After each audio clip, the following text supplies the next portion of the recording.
my name is Hannah and welcome back to my channel. It is finally time for me to start Fourth Wing.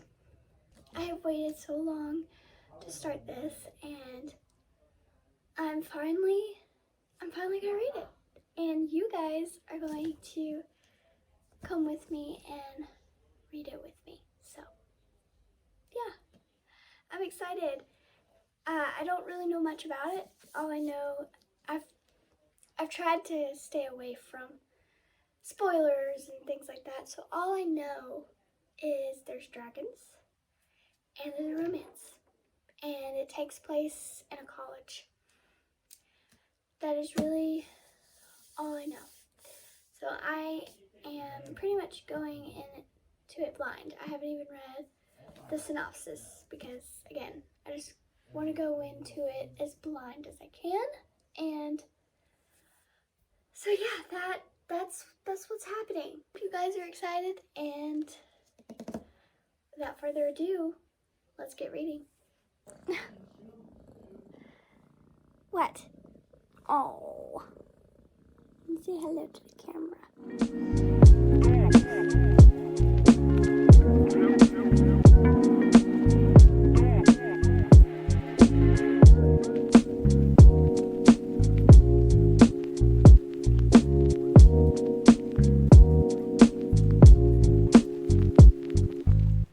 Hey guys, I have not updated since I started this Monday.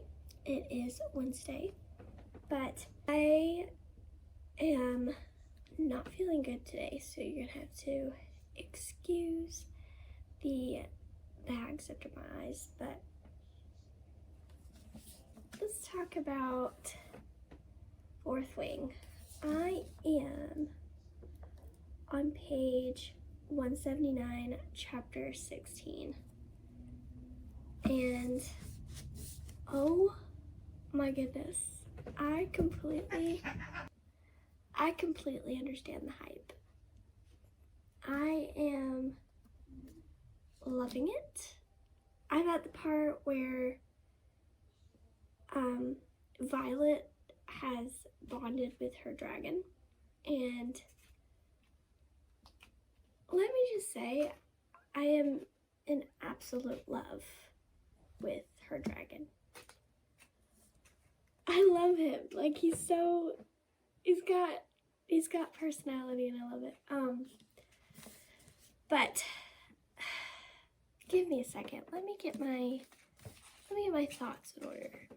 So sometimes I have a hard time articulating how I feel about a book, and I have a hard time putting that into words. So I created a page on Notion for when I am reading any kind of little random thought that I may have. I can just hop over to Notion and jot it down really fast. So I have some thoughts while I was reading. So the first thought I had was, this is kind of giving me Hunger Game vibes. I was getting that when she was fixing to cross the parapet and like preparing for that. It kind of reminded me of when Katniss was preparing to go into the games. The second thought I had is, I don't know if I trust Dane. Something about him seems too perfect. And I also thought he may die.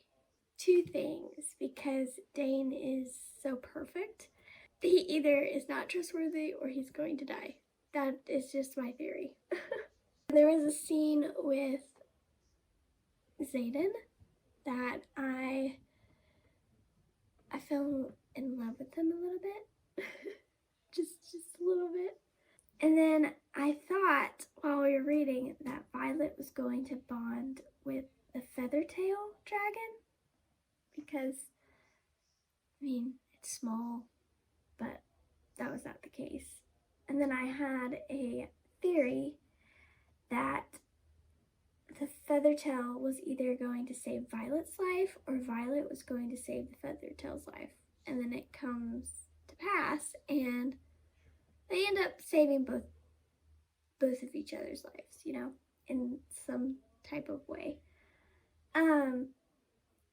And I did not see that coming with Taran, but it doesn't surprise me.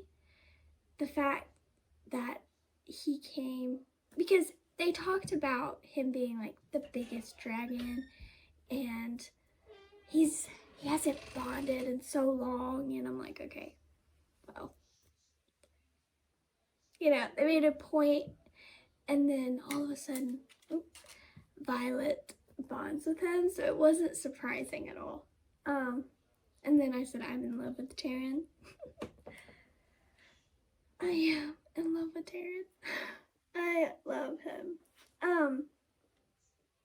So basically, I am at the part now where both dragons bonded with her. And so the last line to the chapter I just finished was, and all hell broke loose because she bonded with both dragons. So I'm interested to see what happens. But all in all, I am really enjoying this. I'm hoping to be a lot further in when I do my next update, because the only thing that I can say right now is I am loving this book. The world is very easy to understand, and that's what you want when it comes to a fantasy. So yeah, I am going to continue to read, and I will see you guys in a little bit.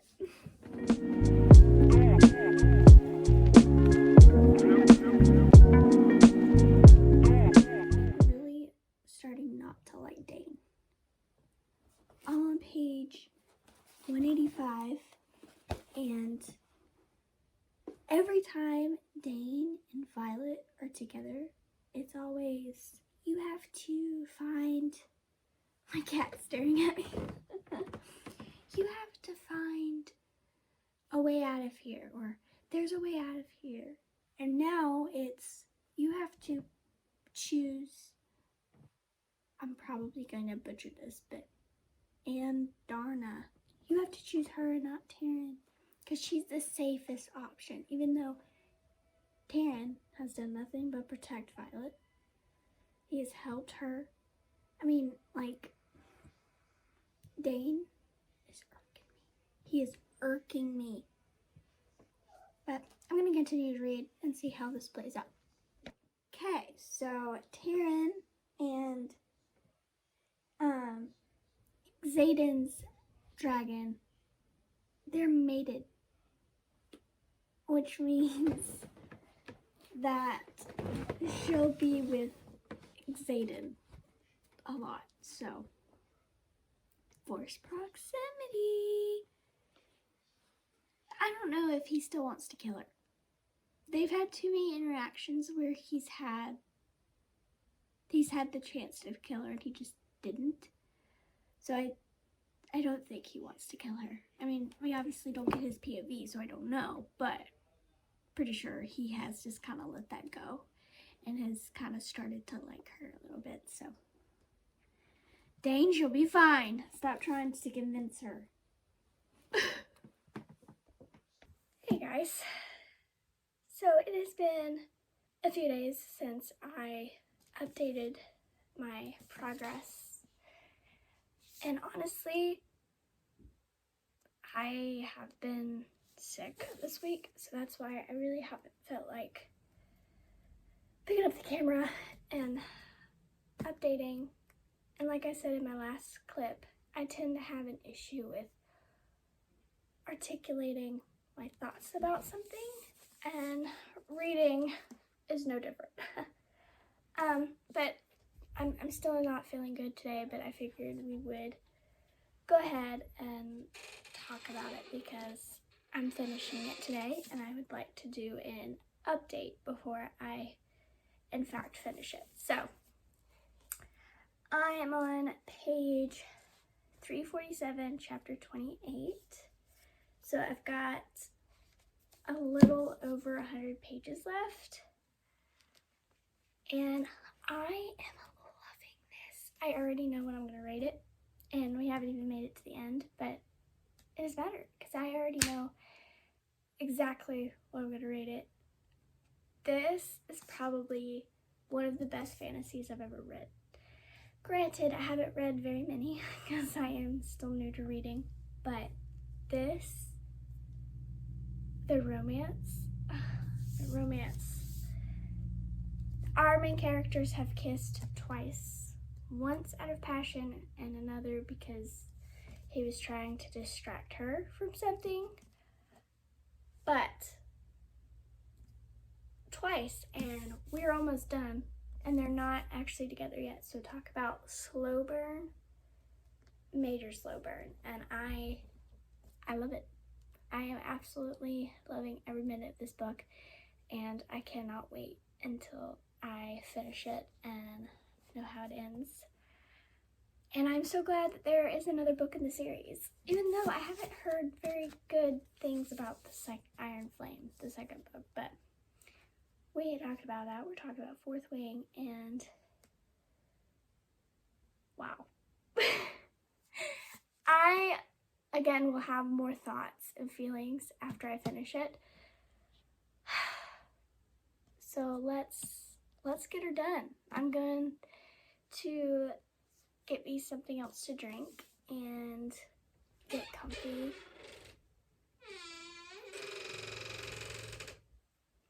Get comfy in the den and finish this. So, yep, I'll see you when the book is read. Guys, sorry if you hear my box fan in the background. I sleep with one. Anyway, I just finished chapter 38, or my bad, 36. This book, y'all, had me crying. I was literally sitting here with tears just rolling down my face. Liam just died. And his death was so painful. I was legit crying. I think this is the first book that has actually made me full on cry. I'm still trying to unpack that. Like, I have a runny nose because I've been crying. Like, it's like 12:40. I gotta get up early. But I'm just gonna, like, binge the rest of this because I'm on page 475. And there's 498 pages. So, I've got, like, 30 pages left. 20? Got a little over 20 pages left. So I'm gonna like binge the rest of this, and I'll talk to you about it probably in the morning.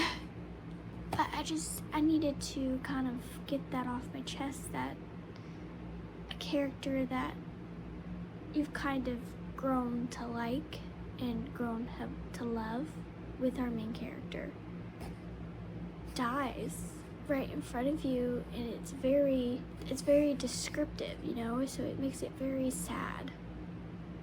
Like, I felt our main character's pain.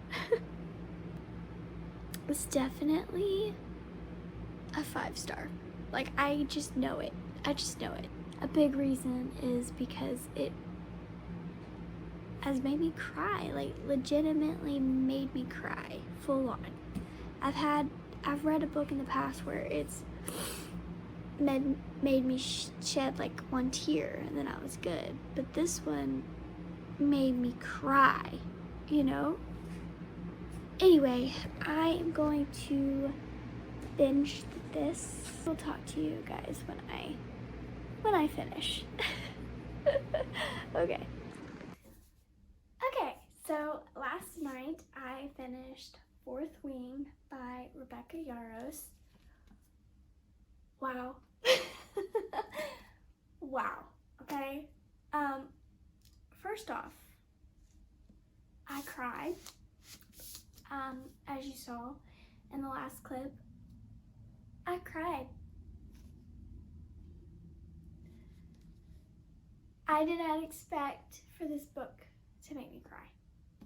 I did not. And that last line, that last scene, how the book ends, I need more. I need more. I need more. I will be getting my hands on Iron Flame because I need more of these characters. I need more of Taryn. I need more of Xaden. I need more. I need more. So, let me tell you a little bit about this. If you don't know what Fourth Wing is about, we've got 3 different tropes in here that I kind of figured out. There might be more that I just didn't realize or just kind of overlooked, but the 3 that I really saw was enemies to lovers, exquisite, okay? There's kind of a love triangle, but not really, but kind of. There's this second guy who has feelings for Violet, and Violet had feelings for him at one point. So, kind of a love triangle, but and then we have forced proximity, of course. Again, exquisite tropes. This, at the very beginning, kind of gave me like Hunger Games vibes, which I feel like I touched on this a little bit more in my earlier clips when I first started. It kind of gave me Hunger Games vibes. It's not like Hunger Games at all, but it did kind of give me that vibe. I personally relate to Violet in some ways. Like, I am a very petite woman, and so I related to her in that way. I also was born with an illness, so I kind of related to Violet in both of those ways, and I do find some limitations with being a petite woman. There are some limitations that I face. So I kind of related to her. I liked that there was a character that I could relate to. I absolutely loved this book. I could go on and on and on, but I did write some notes down here to just kind of keep my focus. I'm in love with her dragon. The dragons in here, especially Violet's dragon, have such personality, and I absolutely love that Rebecca Yarros gave the dragons a personality and gave them a way to communicate with the humans that they're bonded to. I absolutely love that concept. Yes. I love how Violet is such a strong woman and such a strong character, but Xaden still gets to rescue her because, again, she has some limitations due to her size, but she can hold her own now. She can fight and she can put a beating on somebody, but Xaden can still come in and kind of save her, and I loved that. So this is about a 20-year-old young woman who is kind of thrown into the writer's quadrant of this war college, which is the deadliest quadrant, I might add, by her mother, who happens to be the general. Our main character is totally unprepared for this quadrant. She has trained her whole life to be in the scribes quadrant, which is probably the safest. And yeah, she gets of age to be into the quadrant of the war college, and her mom's like, no, you're gonna be a writer, just like me, your sister, and your brother. You're going to be a writer. And yeah, once she arrives, things kind of take off from there. She is immediately a target because of who her mom is, and people are trying to kill her. Our love interest is trying to kill her. The romance in here is so exquisite. I know I keep using that word, but I ate this up. This was so good, so worth the hype. And if you have been living under, just hit me. If you have been living under a rock like I apparently have been and haven't read this, please do. Please do. You will not regret reading this. It was so good. It was so good. And like I said, I can go on and on and on about it, which I'm not. I've already spent some time talking about it. I rated this 5 stars in case you can't tell by my radiant attitude and my just on and on and on and on and on about this, my tangent about this. It's 5 stars. I know that this reading vlog wasn't the best, and I'm sorry for that. You're gonna have to stick with me or bear with me. This was my very first reading vlog that I've done, and so I'm not exactly experienced in it, so I tried my best. What am I even trying to say? Anyway, bear with me. Sorry if it was, I know it's not perfect. I hope you enjoyed it anyway, and if you did, make sure you like, comment, and subscribe, and I will see you in the next one. Bye!